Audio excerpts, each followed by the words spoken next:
Hoy tengo el placer de tener con nosotros a la doctora Laura Dragoy.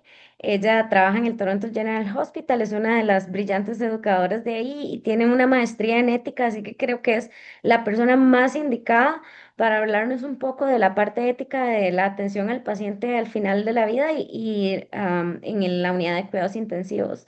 Y ya sin más preámbulo, los dejo con Laura. Muchísimas gracias por tomarte el tiempo para darnos esta charla. Bienvenida. Gracias, Diana, por la introducción y gracias a ustedes por conectarse y participar en este seminario en cual vamos a hablar sobre la atención al paciente al final de la vida en la unidad de cuidados intensivos.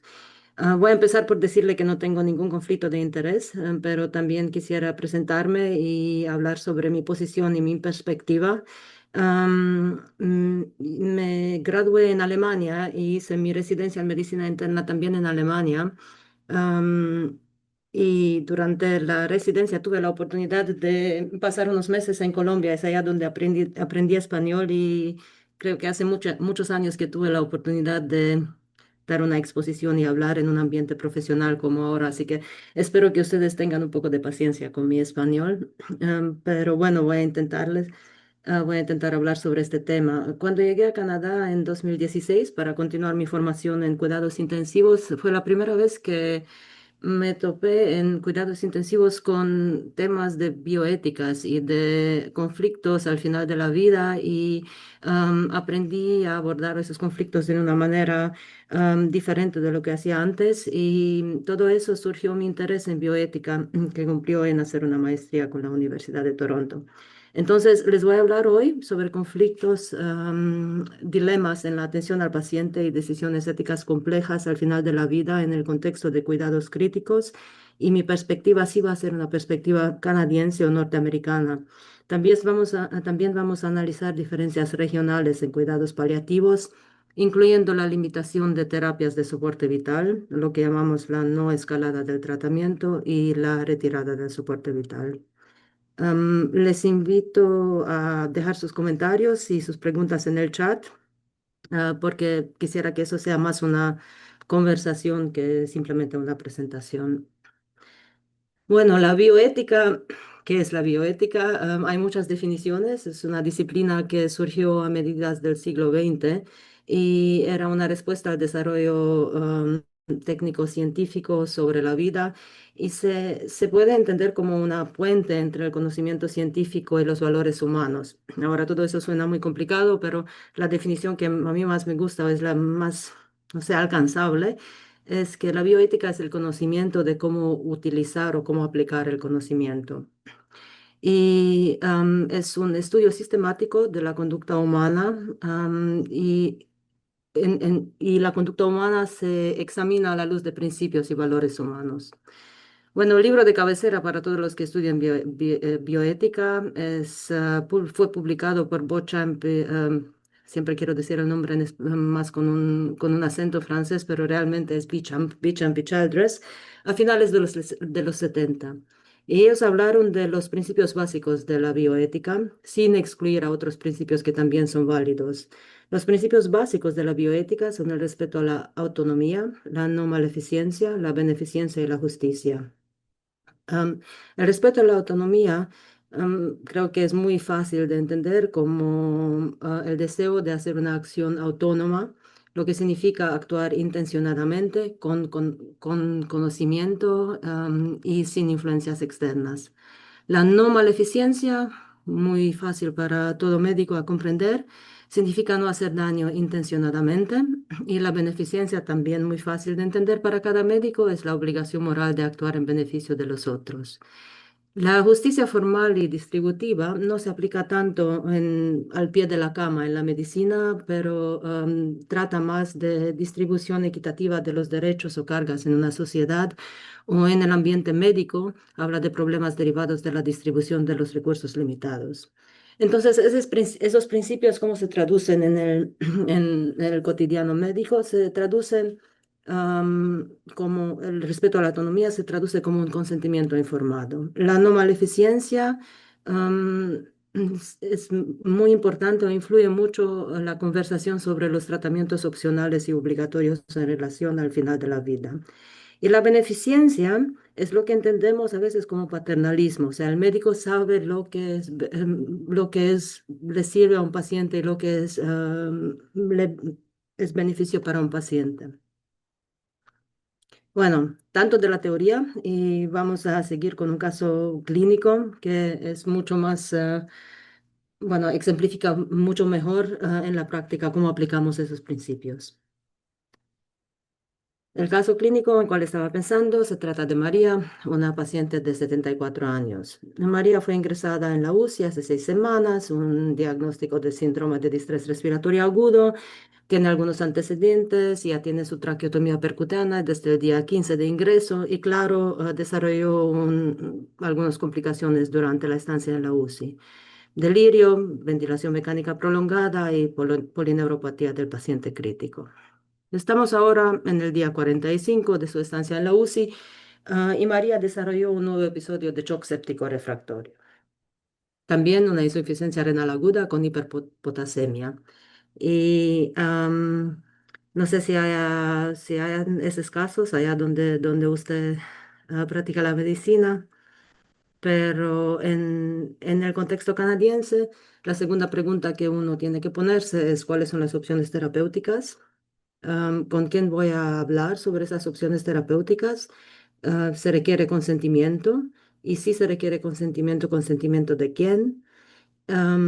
Y si hay conflictos, o desacuerdos en las decisiones terapéuticas, ¿cómo los voy a abordar? Y voy a introducir aquí un concepto que puede ser que no sea tan común, pero es el concepto de toma de decisiones compartida. ¿Qué significa eso? La toma de decisiones compartida, pues es un proceso colaborativo entre el médico y el paciente para decidir sobre un tratamiento. Es importante entender que el paciente desempeña un papel activo en las decisiones sobre su estado de salud y este proceso se basa tanto en la evidencia clínica y que en las preferencias y valores de los pacientes que deben ser bien informados. Como les decía, el respeto a la autonomía es uno de los principios fundamentales de bioética en la medicina. Y entonces, el concepto de toma de decisiones compartida y otorgar al paciente un papel activo en las decisiones derive directamente de este respeto a la autonomía. El otro concepto que también es un resultado directo del respeto a la autonomía es la necesidad de consentimiento informado. Para tener un consentimiento informado, tenemos que tener la capacidad del paciente. El paciente tiene que tener la información y también tiene que tener la voluntariedad de decidir. La capacidad se entiende como la capacidad de asimilar y comprender las informaciones que el médico le aporta, la capacidad de asumir las decisiones y de otorgar el consentimiento. ¿Y cuál información cuál información debe dar el médico? El diagnóstico, en qué consta el tratamiento o procedimiento que está propuesto y cuál es el propósito de este tratamiento, cuáles son las alternativas del tratamiento, cuáles son los riesgos y beneficios tanto del tratamiento o procedimiento propuesto y del tratamiento o procedimiento alternativo. Y también el paciente debe ser informado sobre los riesgos y beneficios de no recibir o no someterse a un tratamiento. Y claro, el paciente tiene que otorgar su consentimiento libre de cualquier presión, que a veces no es tan simple, la presión puede ser de parte del equipo médico, pero también de parte de los familiares.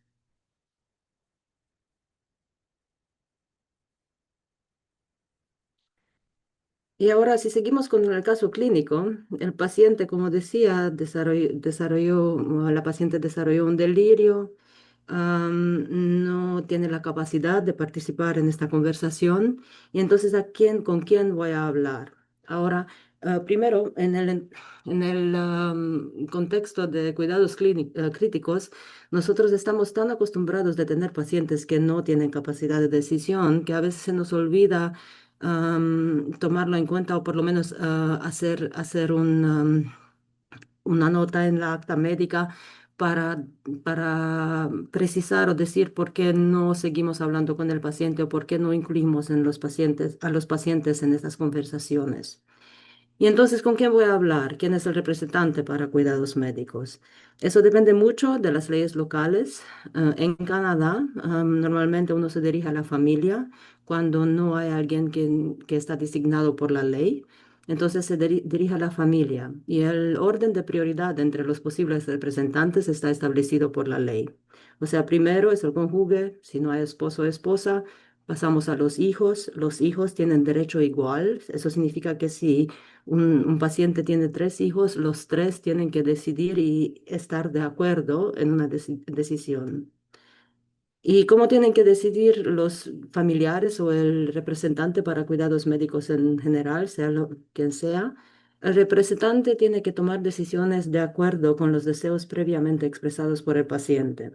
Si no se conocen esos deseos, entonces tiene que decidir en el mejor interés o en el beneficio del paciente. Volvemos al caso clínico. María, nuestra paciente, es viuda y tiene dos hijos. Los dos hijos hablan con usted como médico. El hijo mayor solicita la continuación de todos los tratamientos y la institución de terapia renal sustitutiva, diálisis. Y el hijo menor considera que todo tratamiento ya es inútil y que su madre se merece una muerte digna. O sea, no sé si eso es un escenario que es algo realista en el país de ustedes, pero aquí no está raro tener dos hijos que tienen opiniones diferentes sobre cómo seguir con el tratamiento para sus padres. En este contexto, los dos hijos tienen opiniones muy diferentes, con uno solicitando continuar las terapias y hasta instituir más terapias, mientras otro hijo se enfoca en limitar el tratamiento o tal vez discutir o hablar sobre la retirada del soporte vital. Como ve allá, el hijo menor llama cualquier tratamiento, el tratamiento que está actualmente, a que le está sometido actualmente su madre, inútil. Y ahora, ¿qué significa inútil? ¿Cuál es la definición de la palabra inútil? Esto todos lo sabemos en teoría, pero también a veces hablamos de una terapia que es fútil.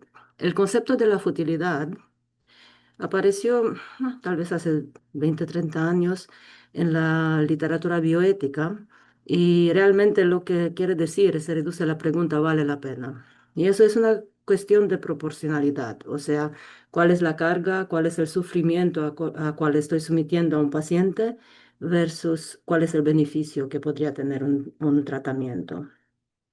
Am, los intentos de definirlo no fueron, bueno, hay algunos intentos de definir el concepto de la futilidad.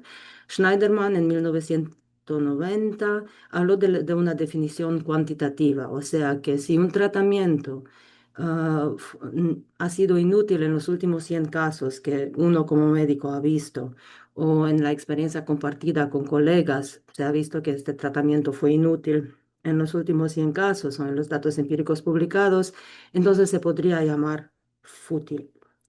Fútil. Eso claramente es obvio el problema. Podría ser que la próxima vez que iniciamos el tratamiento sea exitoso y entonces toda esa definición ya no es correcta.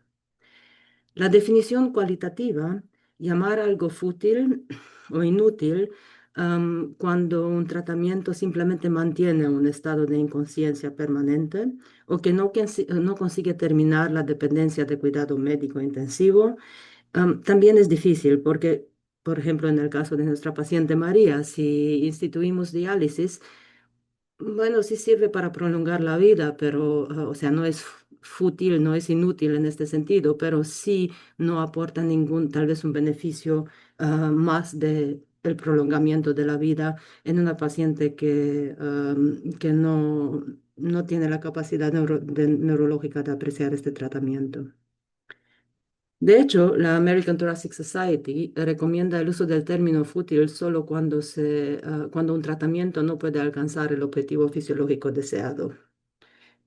El ejemplo clásico para eso es, no sé, iniciar antibióticos para una infección viral. Eso es fisiológicamente inútil, o sea, no va a tener ningún sentido. Si no se usa para todos los otros tratamientos que tienen algún efecto, o sea, puede prolongar la vida, pero tal vez de una manera inadecuada, se recomienda usar el tratamiento inadecuado y no un tratamiento inútil o fútil. Según la Society of Critical Care Medicine, las intervenciones en la unidad de cuidados intensivos pueden ser consideradas inadecuadas, o lo que llamamos en inglés potentially inappropriate, o potencialmente inapropiadas, cuando no existe una expectativa razonable de que el paciente se recupere lo suficiente para sobrevivir fuera del entorno de cuidados agudos o cuando su función neurológica no mejorará lo suficiente para que pueda percibir los beneficios del tratamiento. O sea que sí, un tratamiento tal vez pueda prolongar la vida del paciente, pero la paciente no va a recuperar una función neurológica suficiente para que pueda percibir los beneficios del tratamiento. Para que un tratamiento sea inadecuado, se necesita tomar en consideración la fisiología, claro, puede hacer algo para cambiar la fisiología. Si el proceso, la enfermedad es algo reversible y también la proporcionalidad, o sea, puedo prolongar cualquier vida si implemento soporte vital más avanzado, por ejemplo, ECMO, no sé cómo se llama el ECMO en español, pero creo que todos ustedes saben de lo que estoy hablando, pero si no es proporcional. No es proporcional instaurar tratamientos tan invasivos para prolongar la vida con algunos días. Lo que no se debe hacer es hacer decisiones unilaterales que se basan únicamente en el pronóstico sobre la calidad de vida. Tampoco se debe discriminar por cualquier motivo. Es obvio que no se debe discriminar por raza, género, edad, pero también no se debe discriminar por posición social o por aporte a la sociedad. Y tampoco se debe decidir como médico cuál es la calidad de vida aceptable para un paciente. Eso es para el paciente mismo de decidir cuál es una calidad de vida que es aceptable para él. Y así llegamos a la limitación del esfuerzo terapéutico y la retirada del tratamiento de soporte vital. Otra vez, quiero decir que les hablo desde una perspectiva norteamericana canadiense y voy a hablar un poco sobre la diferencia entre el discurso ético y la práctica, que puede ser fundamental en algunas regiones del mundo. Y por eso voy a empezar por decirles que es imprescindible conocer las leyes locales y también las recomendaciones de las sociedades nacionales, porque el discurso ético puede ser muy diferente que la práctica o lo que permite la ley. En la literatura bioética se habla mucho sobre la diferencia entre la limitación del esfuerzo terapéutico, o sea, la omisión de tratamiento, lo que llamamos en inglés withholding, y la retirada del tratamiento de soporte vital, lo que llamamos withdrawing. Y se habla mucho de si esos son diferentes o son equivalentes en realidad. Hay hay algunos expertos en bioética que consideran que tanto la omisión que la retirada del soporte vital son la misma cosa. ¿Y por qué serán la misma cosa? Porque no hay diferencias en las intenciones del médico, tampoco hay diferencias en las consecuencias para el paciente, no hay diferencias en la causa de su muerte del paciente, obvio, no del médico, y no hay diferencias en la responsabilidad moral del médico. Pero si aceptamos que limitar el tratamiento y retirar el tratamiento son la misma cosa, entonces no hay ninguna diferencia en el umbral entre la retirada del soporte vital y la retención, lo que puede poner problemas en práctica. Otros expertos en bioética consideran que no son lo mismo, y se puede argumentar que la limitación es una omisión mientras la retirada de soporte vital es una actuación, o sea, hay que hacer algo. También la fe y la religión en las diferentes regiones influye si uno considera que retirar el soporte es la misma cosa que limitar el soporte. Hay, por ejemplo, países donde la retirada del soporte vital no es permitida de ninguna manera. Y también muchas consideran que hay una diferencia moral entre simplemente limitar el tratamiento y retirar el tratamiento. Aunque aunque el resultado sea igual, o sea que el paciente igual va a morir del mismo diagnóstico para cual o no se ha instituido un tratamiento o se ha retirado un tratamiento, am, en, tanto emocionalmente como en muchos países por la ley, hay una diferencia entre las dos. Y el hecho de que no se hace la misma cosa internacionalmente, o sea, hay regiones en el mundo donde se limita mucho el tratamiento, pero no hay tanto retirada del soporte vital. Y les recomiendo este paper, este estudio Ethicus 2, donde pueden ver que, por ejemplo, en una región como Latinoamérica, solo en 6% de casos se ha retirado el soporte vital.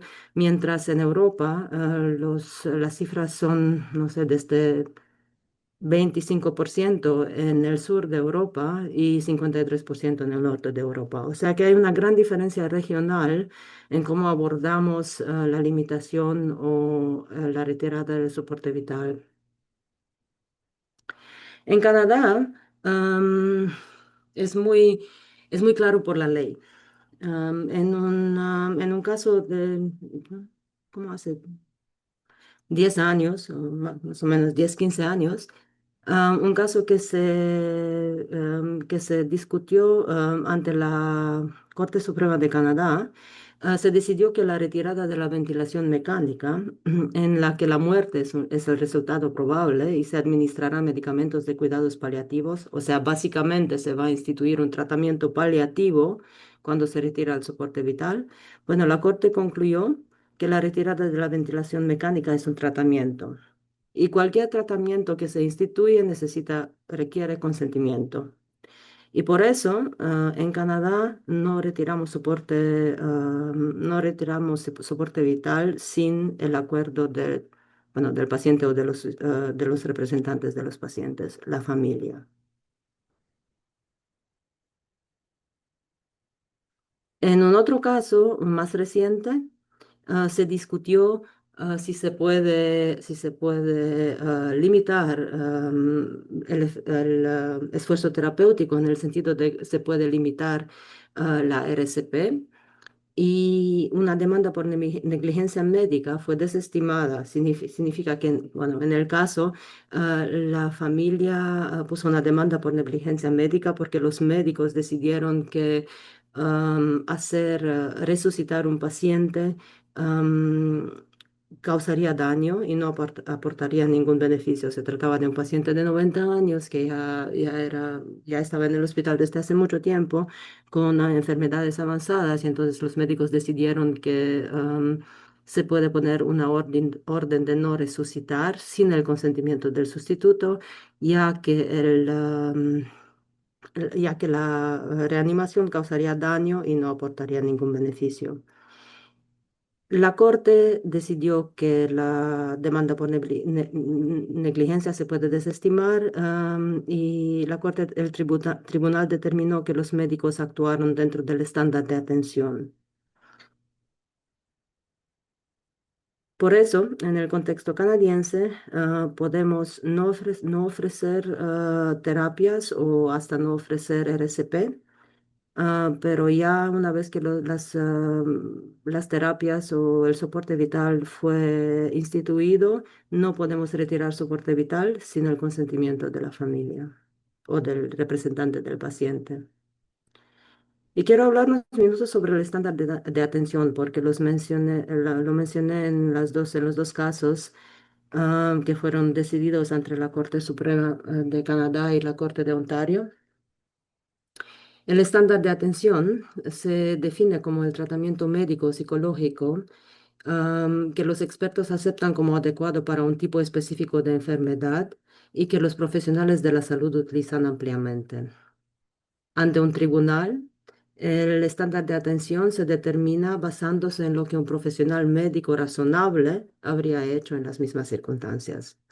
Y es importante conocer el estándar de atención porque otra vez uno puede, uno no tiene ninguna obligación ética generalmente y legalmente eso depende mucho de las leyes locales donde, en el país donde trabaje usted, pero éticamente ningún médico no tiene ninguna obligación de ofrecer un tratamiento que no está en el estándar de atención.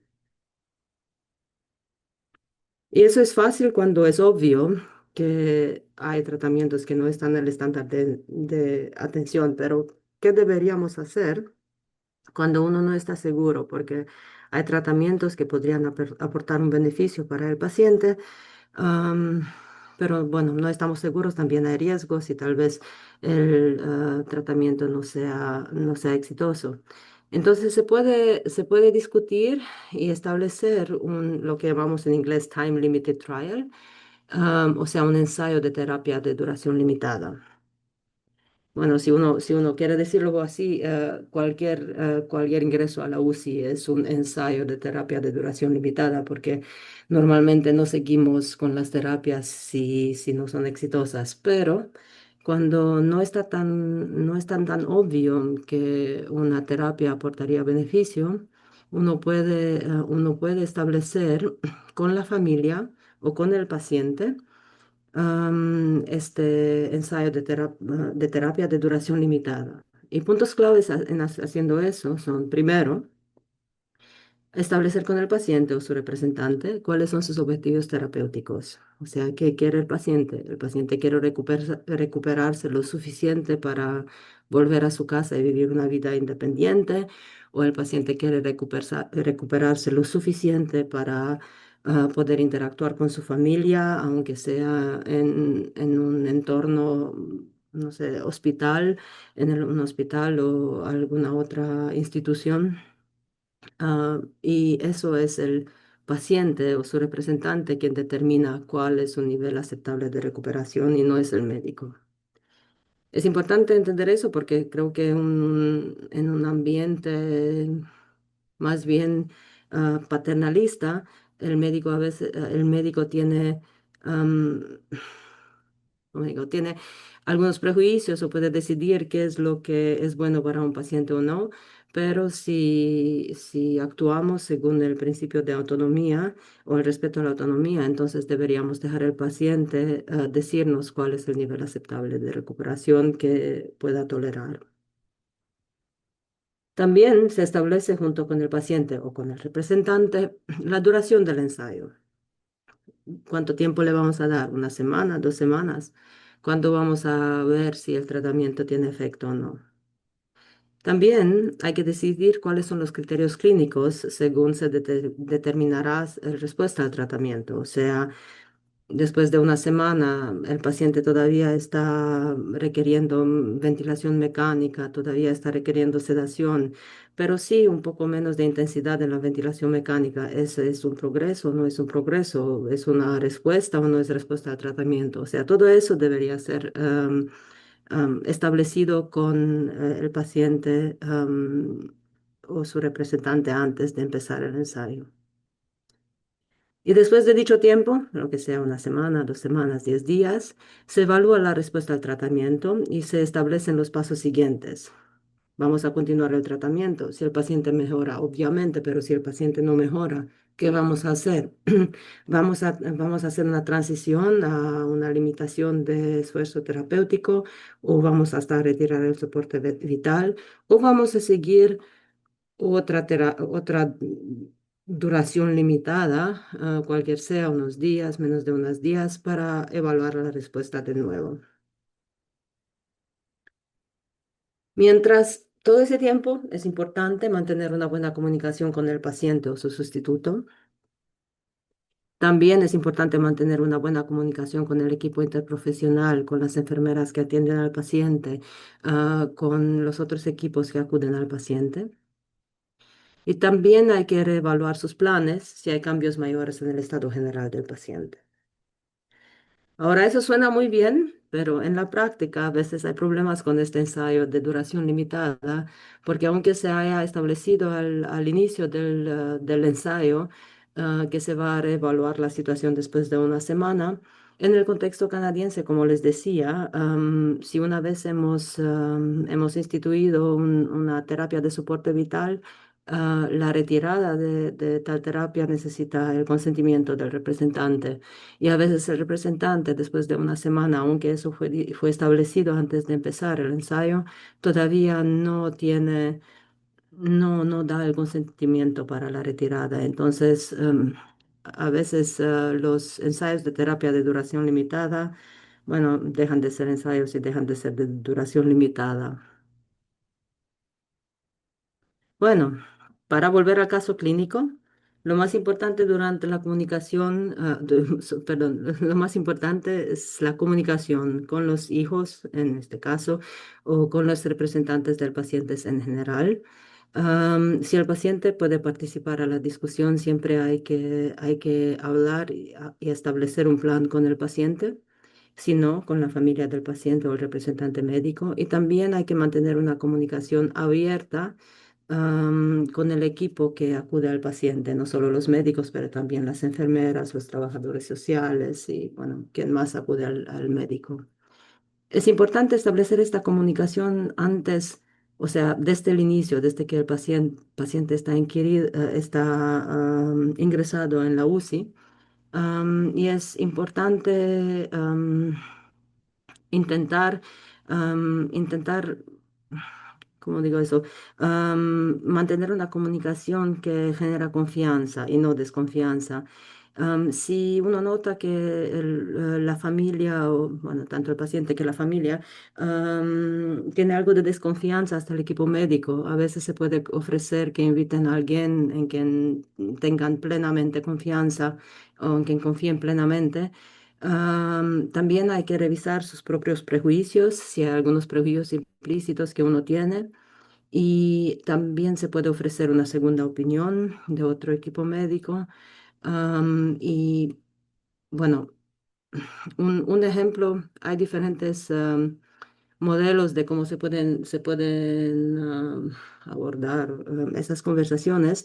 Del equipo paliativo aprendí ese modelo que nosotros llamamos Wish, Worry, Wonder. Empezar con I wish, ah, quisiera ayudar. La primera vez que uno habla con una familia, uno quisiera apoyar a la familia y trabajar juntos para llegar al objetivo de tratamiento.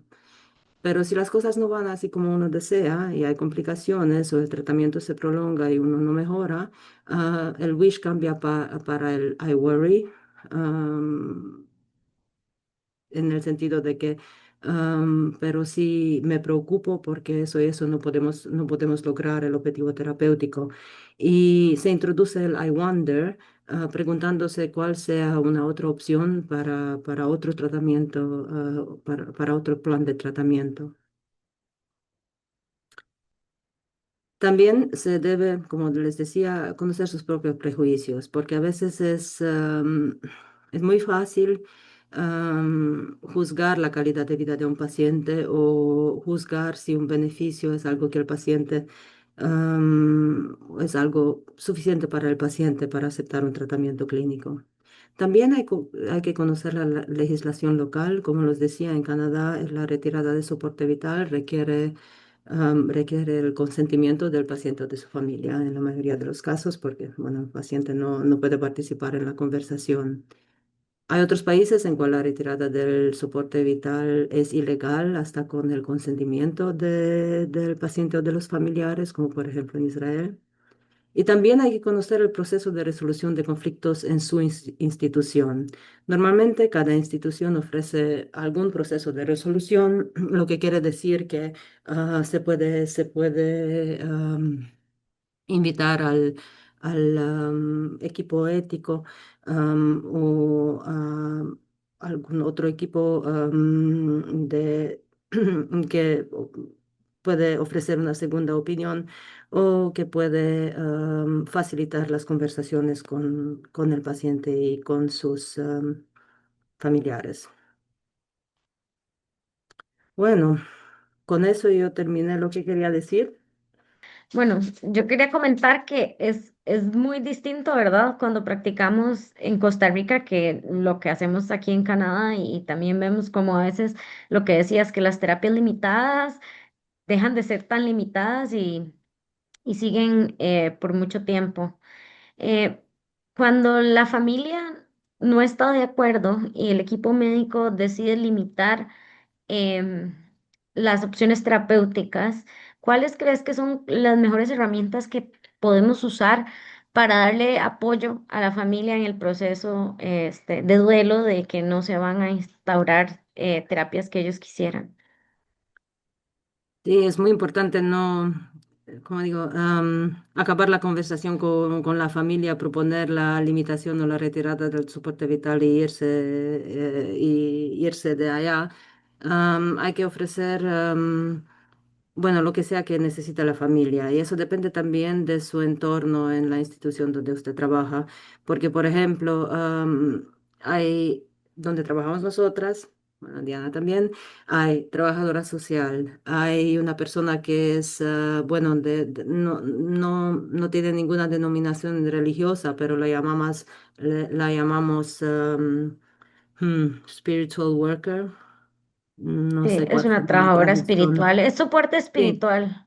Sí, soporte espiritual también se puede ofrecer al paciente si el paciente tiene su propio entorno, no sé, su comunidad religiosa o su persona de confianza, también se puede invitar, también se puede hablar con un ético, trabajador de bioética que puede apoyar a la familia en esas situaciones.